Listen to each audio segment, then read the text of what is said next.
Time to wake up. It's Saturday morning. Find some milk and cereal. Grab a bowl and spoon. No, a bigger spoon. Head to the living room and take a seat on the floor while Joseph and Chris present to you Saturday Morning Cartoon!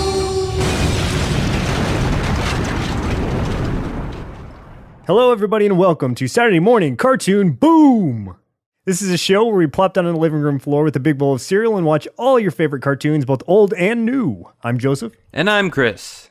And today we watched Steven Universe, as recommended by Peter Dibble at Peter WJ Dibble on SoundCloud. Thanks, Peter. Yes, thank you, Peter. So this show started in 2013 and is still going on, created by Rebecca Sugar, which is a great name. It's had 2 seasons so far. It's been approved for a third. It's 7 to 3 episodes in as of October 2015. It's on the Cartoon Network as well as streaming services like Hulu, Amazon Prime, iTunes, etc., etc.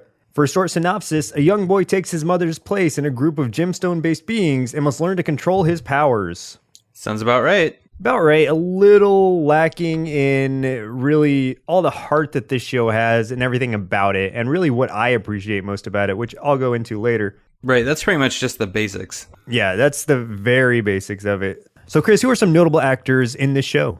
Well, the main cast of the show, Steven Universe, is voiced by Zach Callison. We have Pearl, voiced by Dede Magno. Garnet, voiced by Estelle. Estelle is a popular pop and R&B singer over in the UK, so that was pretty cool. Amethyst, voiced by Michaela Dietz. Connie, who's a friend of Steven's, voiced by Grace Rolick. Now, what's interesting about this cast is this is the first voice acting gig for the majority of these people. If not their first, like one of their first. The most experienced one on the show, I believe, is Grace Rolick, who voices Connie, and she's only a teenager. It says a lot for the cast that the show, as popular as it is, gets as much recognition as it does with such a relatively young range of voice actors. So I think that's really cool. And I do like that, and you brought this up to me, was that a lot of these voice actors were actually picked for their singing voice instead of their speaking voice. Right, yeah, by Rebecca Sugar herself, the creator. She chose them more for their singing voice. And not that this show really revolves entirely around the songs, but the songs that are in there, when they are very strong. Oh, I just noticed too, there's also Kate Micucci. She plays a character named Sadie, who works in the donut shop with Lars, who's kind of a jerk.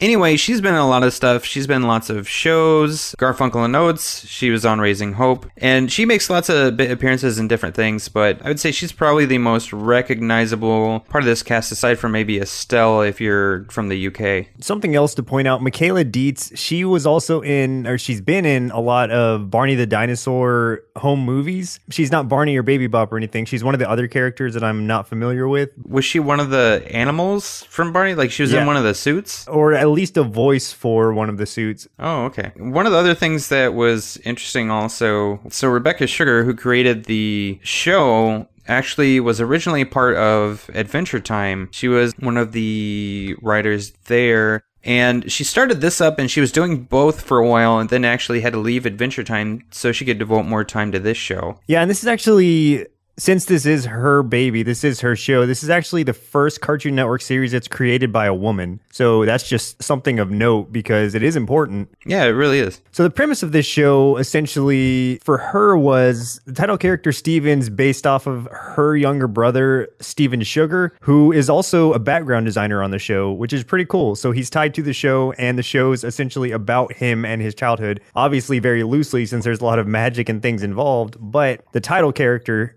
is at least based off him. Steven Sugar is a really cool name too. That is. Just having Sugar as a last name would be amazing. Joseph Sugar. I like it. I'm going to change my name. That's pretty awesome. So do you have any memories of the show, Chris? I have no memories of the show whatsoever. I had never heard of this show before until it was recommended by Peter. The only thing that I recognized was I vaguely recognized the image of Steven himself, just the kid with the shirt with the star on it. I think I maybe seen some ads. I know there's a video game or two, I think some mobile games and things.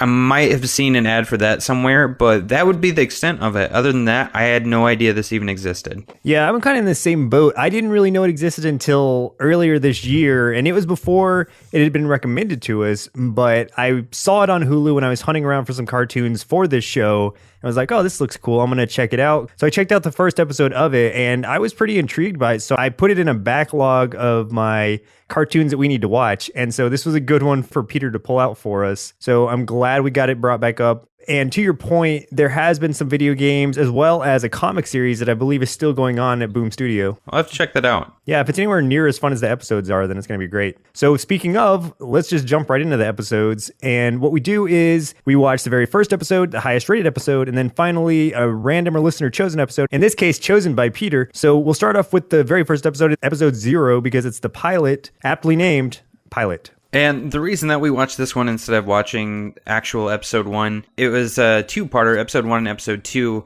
And just starting it, like, I just watched the first few minutes of it, and it didn't really give me the kind of background I felt like I needed at that point to understand the context of the show. So instead I was like, you know what, let's just check out the pilot. It might give us a lot of info like right up front. So that's why we chose this one. So the synopsis of this one is Steven gets a hold of a magical time travel hourglass and does what any kid would do. He uses it for comebacks. But toying with magic draws trouble to his sleepy beach town, and Steven has to step up and save the day with more comebacks. That's a pretty good description of this episode. First thing I want to bring up is the way that it starts out is with Steven singing the song that eventually is going to be the theme song come episode 1. That was a great way for them to bring that in because it was almost like an introductory song to the characters themselves because it hadn't even really said who anyone was before he just pops out the guitar and starts singing it. Let's talk about what the gems are because they're a big part of this show. So there's basically this alien race. They can kind of travel between dimensions, so between their homeworld and Earth, but they're essentially, at least the gems that we know, they're all women. It's 3 women, and they are named after the actual jewel that's kind of a part of their body. So we have, as we said earlier, there's garnet, there's pearl, there's amethyst. Now, there was another one who was kind of a part of their group, and they had a band together. The singer was Rose Quartz, and that actually is Steven's mom. So Steven is actually a half gem, half human. He's the only one that we know of. And where the other gems are kind of going back and fighting these battles against things in their own reality or their own world, and they all have these powers and stuff associated with their gems, Steven really has nothing. He's a lot younger. He has no power that we know of at this point. And so he kind of gets left behind. He just kind of hangs out at home. He eats lots of snacks. He loves donuts and hot dogs. So I could definitely get along with this kid. Yeah, don't we all? Don't we all? And what the gems are also is the fact that they look human is more of a projection on their end, because I think they're more beings of light than they are any kind of actual physical being. So the figures they've taken are really figures of their choice, from what I understand. Yeah, they're like light constructs, basically. Yeah, kind of. And it's kind of difficult for us to explain only because we've only watched 3 episodes of it. And I'm sure there's a lot more that has been explained about it as it goes on. But from what we gather with these 3 episodes, this is what we've got. So in this episode, like we said earlier, Steven gets a hold of this like a magical orb hourglass. We find out that this hourglass binds itself to Steven after he makes his first request of it accidentally, which is to go back and redo a comeback that he didn't do, but he thought of later, which of course you're going to do because you always think about it. Hindsight's 2020. So this is him doing that. And this is what the hourglass ends up becoming, is an item that's only capable of doing that and only for Steven.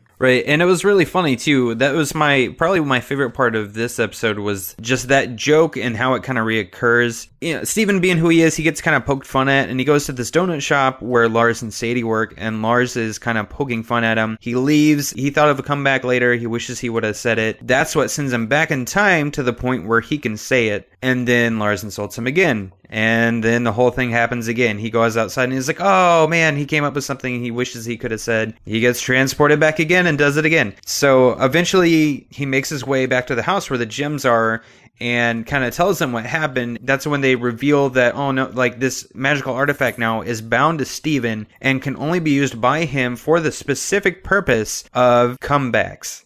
which is awesome. It alerts this thing. It senses like a tear in the fabric of their reality or whatever, and it's been looking for this thing, and it kind of comes after it, and basically the gems are having to fight against this thing to hold it off, and the skull basically defeats them, and it's kind of left up to Steven. It's left up to Steven to finish the job with only the power of comebacks. This comeback actually helped him save the day. So he gets to keep them from getting injured. He does something that takes the skull out. Then he accidentally references something that Pearl said to him at the beginning of the episode where she called him a clown. Yeah, he wishes he could have told him that morning that this clown was going to save their lives. And then that sends him back to the point before any of this stuff even happened. So basically everything that made him look like a hero just never even happened now.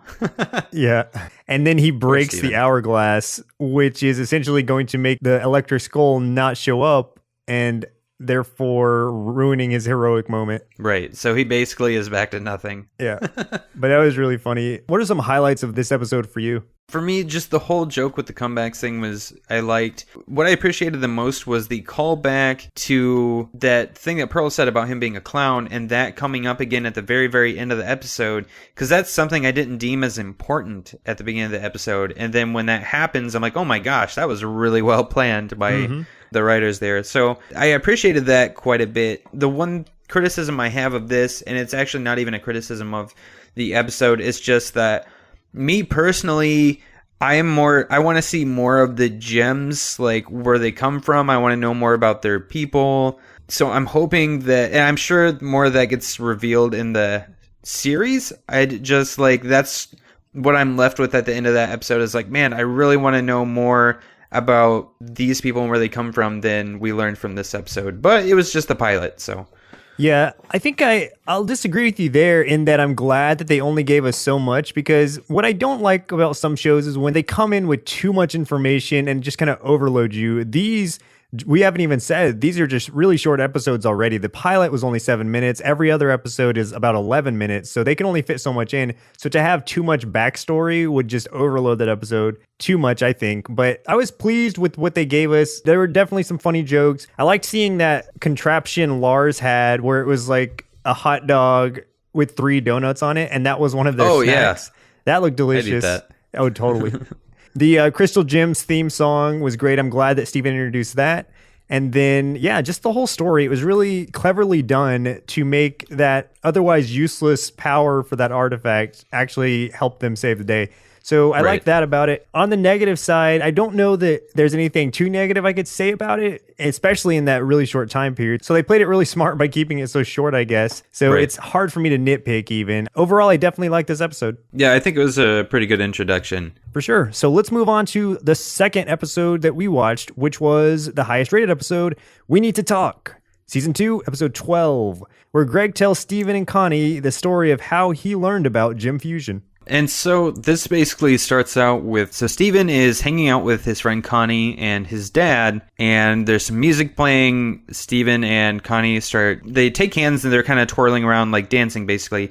And then they fuse together into one person. Really catches Steven's dad off guard. So then they unfuse and he's like, you guys can fuse? They call it a fusion dance. It's very much like you would imagine if you were a fan of Dragon Ball Z. It's essentially the same kind of thing. So apparently gems can fuse together during this dance and become one being for a little bit. Apparently that is the most intimate thing that can occur between gems. Like that's the closest you can get to each other is when you fuse. Makes sense. That'll be important later in the episode. Steven's dad had no idea that a half gem like Steven could fuse with a human. That was a really important thing for him to find out. And then he basically goes into why, and the rest of the episode from this point becomes a flashback of when Steven's dad was younger and in a band with the gems and Steven's mom. And it kind of flashes back to, it starts with them doing like a music video thing while they're playing a song together. Yeah, and this introduces us to fusion in that we see Pearl fuse with Steven's mom, Rose Quartz, and turn into Rainbow Quartz. As far as Chris and I go, that's our first introduction to fusion as well, since this is only the second episode that we had actually watched. So we're introduced to that. We're also shown that Pearl has a sort of jealousy towards Greg, Steven's dad, because it seems like she wants all of Rose's attention. And that is likely because of, as you said before, the fusion being such a personal and close connection, the closest connection that gems can actually have. And then she tells Steven's dad that he's just a phase right now. She's trying to push him away, telling him he can't fuse, humans can't fuse with gems. So that drives Steven's dad to try, because no human has ever tried to fuse with a gem, so he feels like he needs to be the first. And Greg very obviously has a lot of feelings for Rose. They kind of allude to the point that Rose might, but seems really unsure about everything. It feels like she treasures who he is, but that she has never taken the thought of a gem and a human being together seriously. Yeah, she's just really fascinated by humans. Right. Oh, and before we get to the rest of that part, I just wanted to say that the song that they were playing was pretty good during the thing. It honestly, to me, sounds like something you would definitely hear on like some kind of indie kind of play. It was pretty good. Yeah, totally. I enjoyed I'd listen to it. The guitar solo that Greg does towards the end is really weird and seemed like really like it did not belong whatsoever, but that made it kind of fun. So yeah, not so much with the context of the song, like "What Can I Do for You," I think it was called. But yes, that was just a good way to kind of tell the story and kind of subtly show Greg's feelings for Rose as he stared at her while they were singing. So after Steven's dad starts the process of trying to learn how to fuse, what he's doing, he goes out on a beach and is sitting outside of his van watching this video over and over again of how Pearl and Rose fuse, thinking that he needs to reenact the exact same dance. As Garnet tries to explain to Steven's dad that it's not that he needs to copy that dance. He needs to do essentially his own dance, his own form of fusion in whatever way he can, because otherwise it's not going to work. It has to be something that comes from him. Eventually, Rose kind of shows up and he's talking to her. He's dancing around the subject a little bit, but he's trying to relay his feelings to Rose. They're using fusion basically at this point as kind of a metaphor for being in love and having like an intimate relationship. So he obviously loves Rose. He's afraid he can't have that kind of intimacy that a gem would be able to have with her, but he's trying anyway and trying to let her know basically that he's in love with her without using the word, but he's calling it torture, but a very welcome kind of torture. Rose is saying how confused she is and that he is too, and they've got something in common there. And that's when they start kind of getting into that idea that Rose hasn't really taken the idea seriously of a gem and a human together. Greg has kind of opened this world up to her for the first time, and she's kind of, I think, realizing how special Greg is to her for the first time. So then they're just kind of dancing together slowly, and the gems are actually off to the side watching them, and the gems are kind of noticing what's really going on, and especially Pearl, because Pearl is so adamant that she wants to be kind of the apple of Rose's eye, but she's basically admitting that it's really Greg and not her. Yeah, and so even though they're not necessarily fusing literally, they are in a metaphorical sense, and we get to see it there as it happens. So there's a lot that actually went into this episode. What are some of your favorite parts of it? My favorite part is actually the conversation between Greg and Rose at the end. It was just a really beautiful moment, and it was just a very interesting and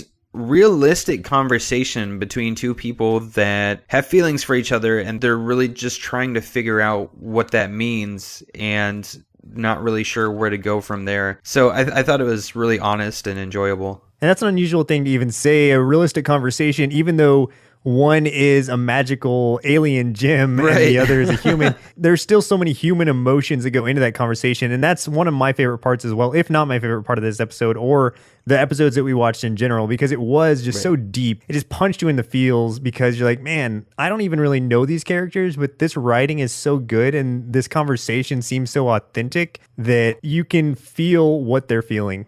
Were there any negative things that you could point out about this? Not really. I think the only negative thing is that I felt like the part with the song dragged on a little bit for me.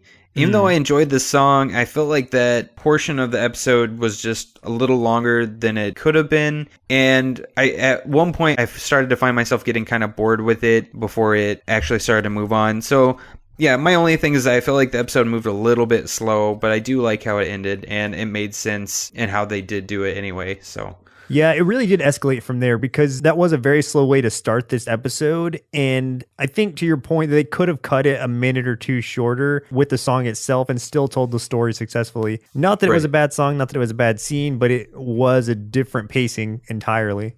In a sense, though, I think that might have been a way for the writers to try to explain this relationship and just show how they felt about each other without actually using words for that. So, yeah, that makes sense. Good or bad, it was there, but maybe for a good reason. So overall, what'd you think of the episode?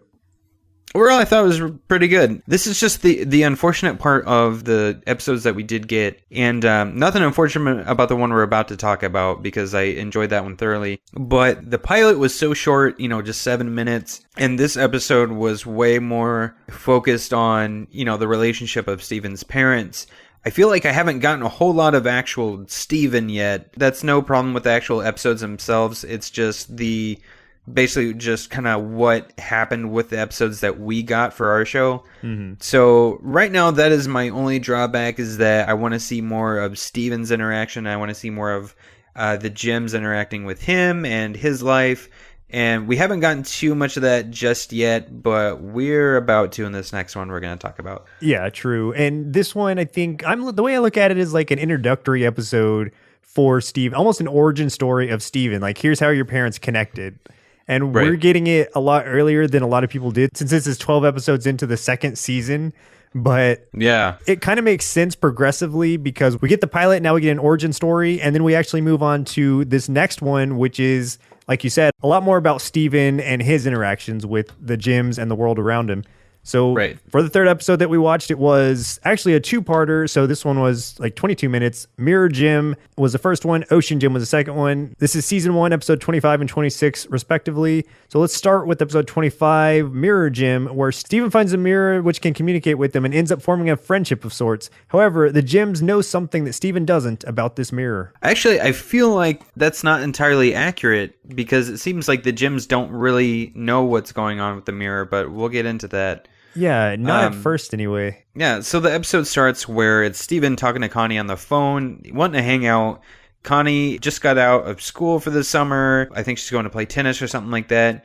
And Steven can't relate because he's never been in school, so he's never felt the kind of freedom and happiness you get when school is out for the summer. So he wants to emulate that feeling by going to school. So he's trying to set up a school at his place with the Gems. Pearl is helping him. And once she discovers that it's school that he's trying to do, she says, "Oh, I've got this thing." She has this mirror. It's got jewel on the back. The jewel is cracked.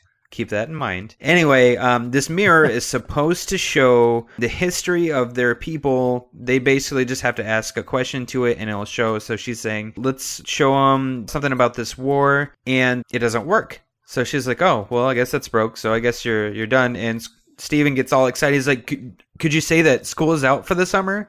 She's like, yeah, I guess. And he's like freaking out and super happy. And he's like running outside and he's like, school is out, which I think is hilarious because he was only like in school for like, a few seconds. Yeah. So she basically gives him the mirror, thinking it's broken, doesn't think anything of it. And he starts walking around with it, going on his regular, adventures of just strolling around town, being Steven. Yeah. He finds out that it's starting to repeat things he's doing, and he'll say something, mirror will repeat it back. And to add more complexity to it, the mirror starts to form sentences of its own by pulling parts of different things that are happening in the world around it. It'll use different people's words to plug in to make an actual sentence, showing that it's got some intelligence of sorts that is not shown before and that I don't even think the Gems were aware of. Right, and that's why I thought it was weird about the description from IMDb, making it sound like they knew what was going on. It's like, no, they really didn't. I don't even think they knew who was in there, but... Yeah, and I don't think... because if they did,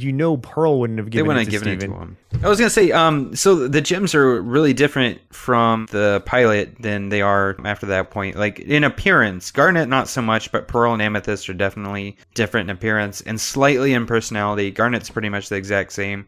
Mm-hmm. Just thought that was interesting, and the animation is cleaned up way, way more from the pilot, which is to be expected. So with this mirror, they do all kinds of gags with this thing, and some of them are really great. And one of my favorite ones is he's strolling along, he walks out into the road, and the mayor is coming back in his van that he's campaigning on to be reelected. Mayor Dewey. Anyway, he then follows the mayor's van to the beach where the mayor's giving this big speech, and he starts saying the speech, and Steven makes a fart noise, and then the mirror, every time the mayor is like says a line, the mirror makes the fart noise right afterwards, and it just keeps going. Yeah. And I know I have the speech written down, right? Yeah, I've got his speech, and I'll read it to you because it's hilarious. So he's saying things that are kind of implying, they're not intentionally implying farts, but they're obviously implying farts. So it's like, first, the sounds of the summer season. So Steven lets out his fart noise. Then, smells of the busy boardwalk. Mm-hmm. Hot, wet ocean wind. The time to take that pressure that's built up all year and just let it out. Yeah. So that's basically how it went. Yeah, and the mirror was the one that just kept repeating these noises. So Steven basically high fives it and is like, man, you got a lot of mileage out of that joke. You're pretty funny for a mirror. Oh, yeah, because it cuts to another scene where he's back at the house and it's still doing the fart. It's still farting. Yeah. So he's like, yeah, you got a lot of mileage out of that joke. That was great. So then he's trying to say that, you know, I really need to show the gems this. This is really cool. And then the mirror starts piecing together all the sentences to tell him, I think says, this is only for you, Steven, or something along those lines. Yeah, once he's there with the gems and they realize that it started to talk to him, they're trying to take it from him. You know, it doesn't do anything. And he's like, you know, why aren't you talking? Why aren't you talking? And then as he turns away from the gems, that's when the mirror says that it's only for you, Steven, and makes that fart noise again. And then the gems come to take it from him, and he slaps. Yeah, he smacks Garnet's glasses off, right? Yeah, he smacks her hand away, and that does knock her glasses off, which shows that she has 3 eyes, which also implies that she's a fusion as well. But she's like a permanent fusion, which I thought was really cool because that's just, there's so much complexity to these characters, not only emotionally, but there's so much that differs about them. I would love to watch an individual episode about all of these characters in general. I would too. And Garnet looks pissed. Garnet is pissed. And that's the first time that you ever get any hint of her being any kind of angry, because she's usually very defensive of Steven. Mm-hmm. Like, she'll tell the others not to pick on him and stuff. And, ooh, she's mad. So Steven runs. He takes the mirror and just runs for it. Yeah, Steven runs off and takes this mirror to the beach, and then it starts to show him how to release it from its captivity in the mirror, basically. He ends up laying out lapis lazuli, who is the gem that was on the back of the mirror, that he takes off of the mirror, and she's not completely formed because that gem was cracked. So she's a little bit debilitated and angry with the gems for what she says is knowing that she was in there and not doing anything about it. So that's still kind of up for question, is whether they knew or not. They never confirm or deny that they knew, but I don't think that they would have just left her in there, at least not from the gems that we know. Yeah. And, you know, what's really interesting, too, is, for one, I'm interested to know how she was trapped in there in the first place. Mm-hmm. Like, if it was an intentional thing or what, and who,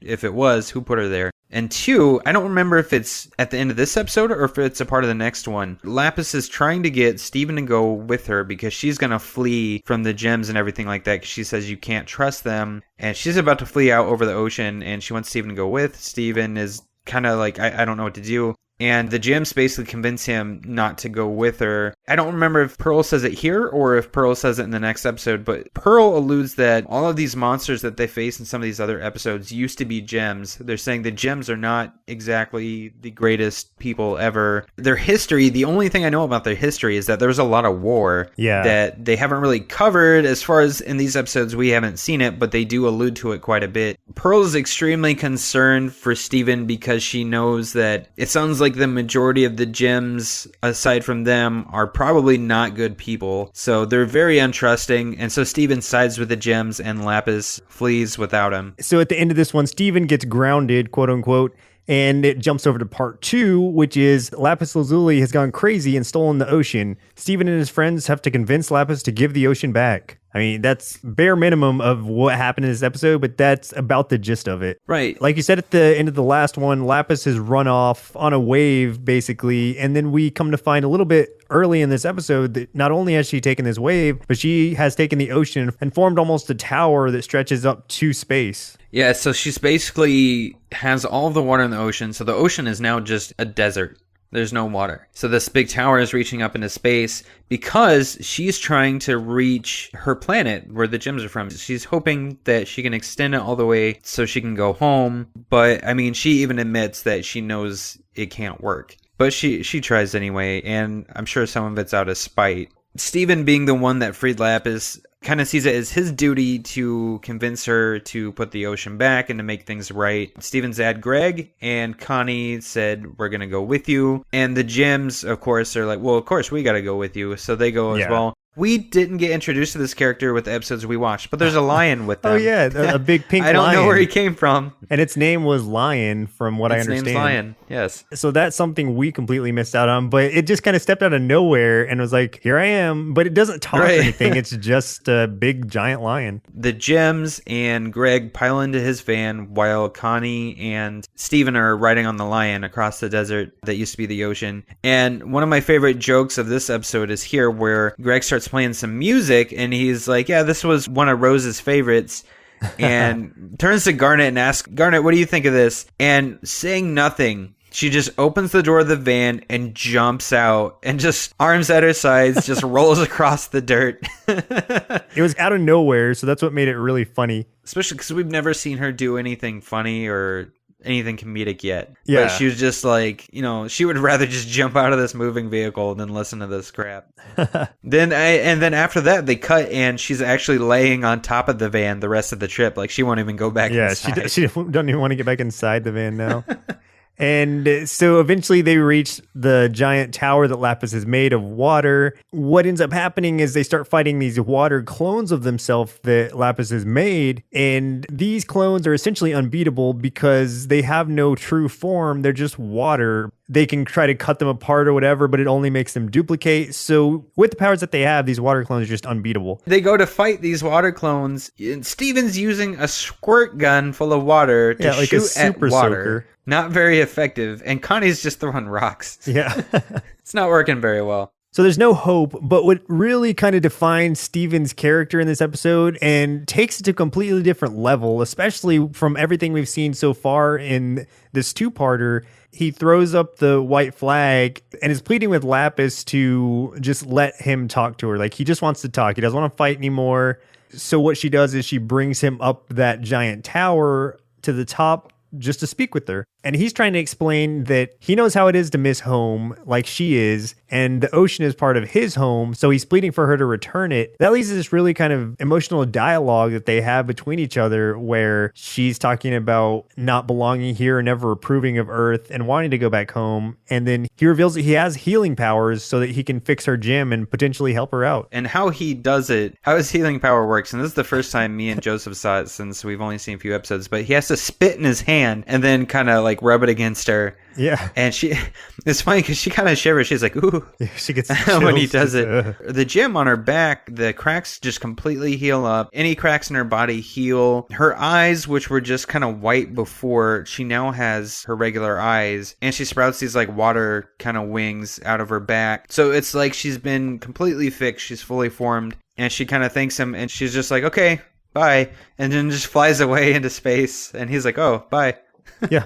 And returns to ocean, and that's pretty much how the episode wraps up. So we've talked a little bit about the highlights of this episode. I don't know that I had anything negative to say about it, honestly. This might have been my favorite, so I don't know if I have anything negative to say about it. This one, out of what we watched, this was by far my favorite, this two-parter, and specifically because I really enjoy it when goofy cartoons like this introduce an element of something really serious, because if you take a world that's always serious and you have a serious situation, it doesn't mean that much. If it's like a bunch of characters that are always lighthearted, always joking around, and then they have that moment where they're like, oh my gosh, like this is bad, like this is not good, then I feel like it carries more weight. And I feel like this show did it really well, because you felt it at the end of episode 25 when Lapis is released and the gems are just really standing back and on their guard, like this isn't good, like what do we do kind of thing. And you're just kind of a little unsure of what's going to happen. And then towards the end here where they're 26, where they're fighting the duplicates made out of water, it's a really dire situation for them.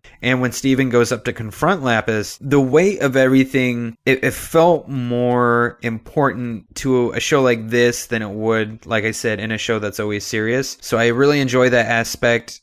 and I think they executed it really well. The show overall, I just want to say that I love the animation. The animation's beautiful. It's very clean, great colors. I love how they animated like the water and space just looked amazing when they're up on the tower. And my favorite part is the background music of this show is phenomenal. It has hints of the old school like chiptune kind of music. The best I could describe it is some of it reminded me of things like I would hear in Chrono Trigger or something like that, which is some of the best music from that era that was ever composed. All of the animation, that music together is enough for me to really enjoy this show. And as I was saying in the previous segment, in the second one that we watched, my only drawback to this show is that I feel like I haven't seen enough of it yet to get a great feel, because I enjoyed these 2 episodes, but the other 2 episodes, the one was super short and the other one, Steven really wasn't involved. Yeah, the only thing I can say is I haven't seen enough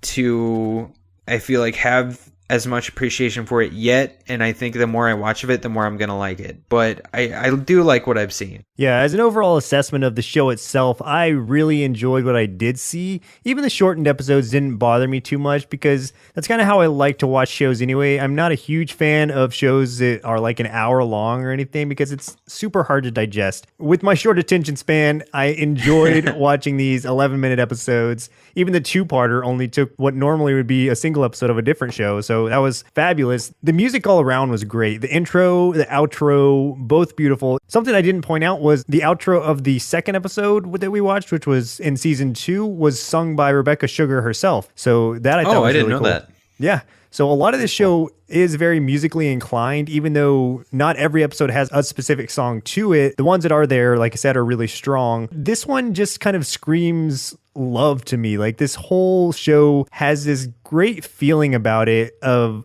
love and appreciation for each other and equality in a way. And it pulls from so many different elements in the show itself. Like, body type isn't all just some stereotypical, like everybody's skinny, things like that. Right. Skin color is a non-issue, because practically everyone's a different skin color. There's even purple people in here if we're looking at amethyst. And so that's such a cool idea to me. And that really kind of made this show feel really important and a lot different from a lot of shows I've seen. On that note, I do want to say too that if you haven't seen an image of Steven is an overweight kid. And the only representation that usually gets in almost any medium, especially cartoons, is like the sidekick or somebody that's not very bright, or they're really slow, or they get picked on and stuff like that. But this is the main character of this entire show, and I think that is super awesome, because that is just completely against the stereotype that television and film like ever have. And I can't think of another instance where that hasn't been the butt of the joke for that character. Like, I think back to things that I enjoyed as a kid, things like Goonies. You know, the fat kid was the one that you laughed at.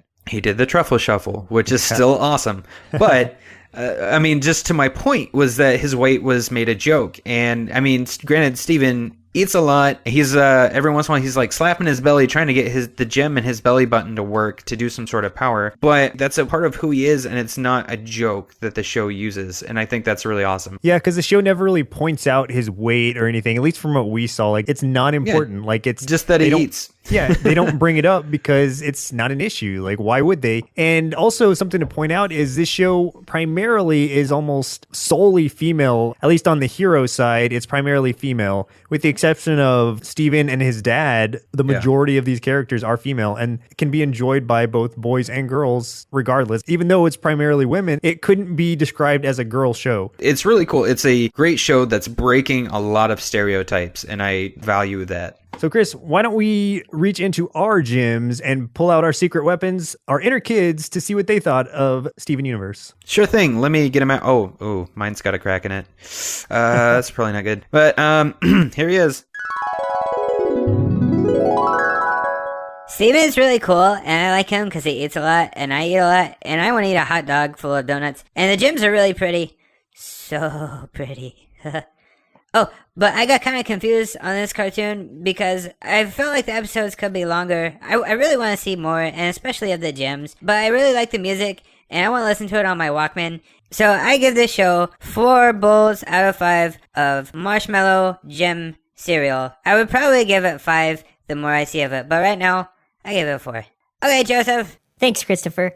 On the surface, Steven Universe is an exciting, action-packed adventure with a wonderful art style and amazing music. Beyond that is an incredibly heartfelt story full of laughter, love, and acceptance that regularly challenges commonly perceived social norms. For this reason, it offers something to both the young and the young at heart, and has deservingly earned a place as one of my favorite cartoons within the last few years. All that said, it should come as no shock that I'll be giving this 5 big bowls of cereal out of 5, and would highly, highly recommend it. Nice job, kids. You did well. Beautiful, boys. Just beautiful. You're both little gems in my eyes. Mine's more like a rock. Well, listeners, it looks like our milk supply has now run dry, so it's time for us to say goodbye. And next week, we'll be watching The Pirates of Dark Waters, submitted via Twitter by Miles from the More You Nerd podcast at The More You Nerd. And once again, I'm Joseph. And I'm Chris. And we'll see you next Saturday. Thanks everyone for listening. If you like what you heard, please give us a 5-star rating on iTunes. Definitely reach out and let us know what cartoon you'd like us to cover, along with some of your favorite episodes so we can feature them on our show. You can make a request, see the current request list, or speak with the show host by visiting the Cartoon Boom subreddit. You can also connect with our network by visiting nerdsloth.com or searching for Nerdsloth on Facebook, Instagram, Twitter, and YouTube. See you next Saturday.